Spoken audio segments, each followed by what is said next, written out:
Siglo XVI, también llamado el siglo de los descubrimientos, fue uno de los más impactantes en nuestro país, ya que, como sabemos, la conquista española trajo un gran cambio en la vida de nuestros antepasados, conllevando a que el entorno y costumbres tuvieran una vuelta de cambios, ya sean buenos o malos.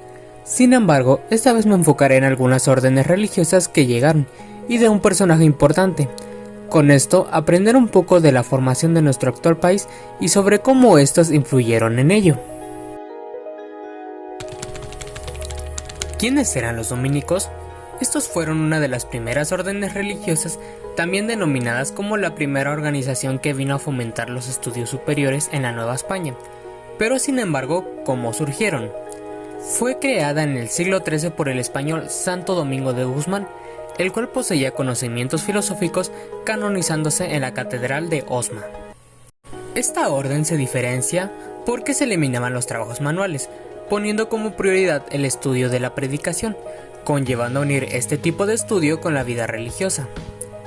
Los frailes dominicos llegaron a la Nueva España en 1526, 2 años después de los franciscanos, organizada por Fray García Loaiza.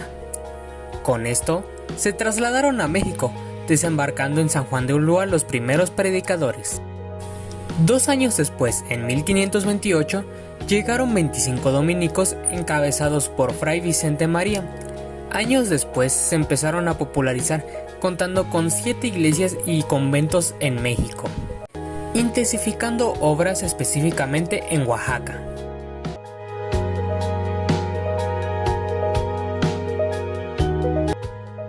Pusieron mucho esmero en aprender las lenguas indígenas, con ello tratando de explicar a los indígenas las ideas religiosas, asimismo algunas enseñanzas de arte y de teología.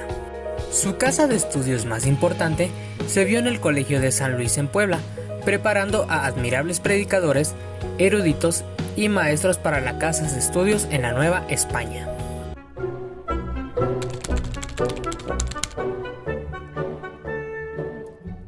La Orden de San Agustín fue fundada en Roma en el siglo XIII, siendo estos la tercera orden religiosa que llegó a México en 1533, con la llegada de 7 clérigos, viniendo Francisco de la Cruz como superior. Una vez llegando, se fueron desplazando por la Nueva España, influenciando en Michoacán, Jalisco y Zacatecas, donde se enfocaron en la formación religiosa, haciendo conversión con la educación de los nativos, enseñándoles asimismo oficios como la construcción, leer, escribir, agricultura, entre otras enseñanzas filosóficas, resaltando que ellos buscaban proteger la dignidad del indígena, así como mostrando la confianza de su potencial espiritual, extendiéndose a muchos territorios y evangelizando, incluso en algunos que otras órdenes no habían llegado.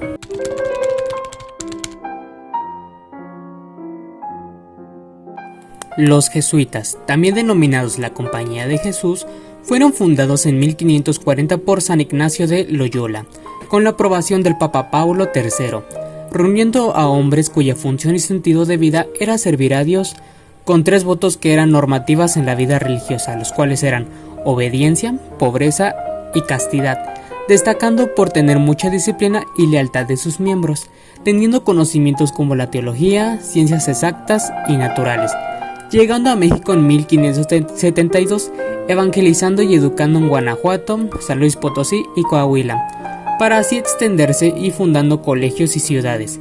Entre muchas de sus misiones, una de ellas era evangelizar y pacificar a los chichimecas, los cuales eran unos guerreros de carácter fuerte y hostil. Sin embargo, y debido a su popularidad, estos fueron expulsados y confiscados de sus comunidades, acusados de servir a la curia romana, fomentando el motín.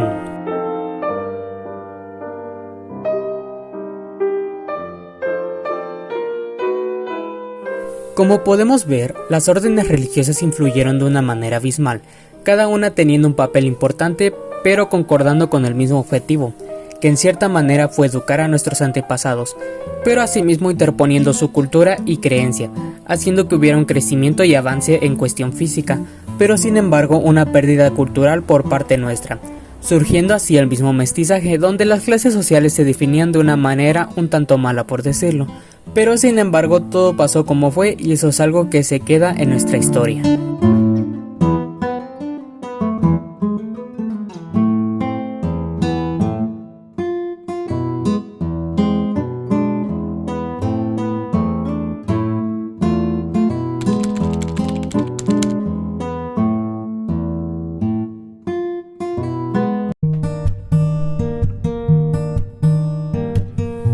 es un personaje bastante conocido, que se dio a conocer como una destacada poeta, escritora y pensadora. Como símbolo literario nació en la Nueva España en 1652. Sus padres fueron Pedro Manuel de Abaje y Machuca y su madre Isabel Ramírez de Satillana de Cantillana, quienes no estuvieron unidos en matrimonio, afectándole a ella como hija ilegítima. Viviendo una gran parte de su infancia en Panoayán, donde tuvo acceso a la biblioteca de su abuelo paterno, surgió su gusto por la lectura, demostrando una gran capacidad intelectual, aprendiendo asimismo a leer y a escribir a una temprana edad. Se mudó a la Ciudad de México en 1659, con su tía, donde fue admirada por su conocimiento, ingresando a la corte del virrey Antonio Sebastián de Toledo y su esposa la virreina Leonor de Carreto, lo que le permitió a Sor Juana desarrollar más sus capacidades. Sin embargo, y a pesar de tener muchos pretendientes debido a su alta belleza, prefirió llevar una vida religiosa para poder seguir adquiriendo conocimientos, entrando al convento de Carmelitas. Sin embargo, y debido a una enfermedad, ella tuvo que salir y luego aceptando a entrar a la Orden de San Jerónimo, escribiendo varios textos, siendo así estos muchos años de su vida. Sin embargo, así fue hasta su fallecimiento en 1695 a causa de la epidemia.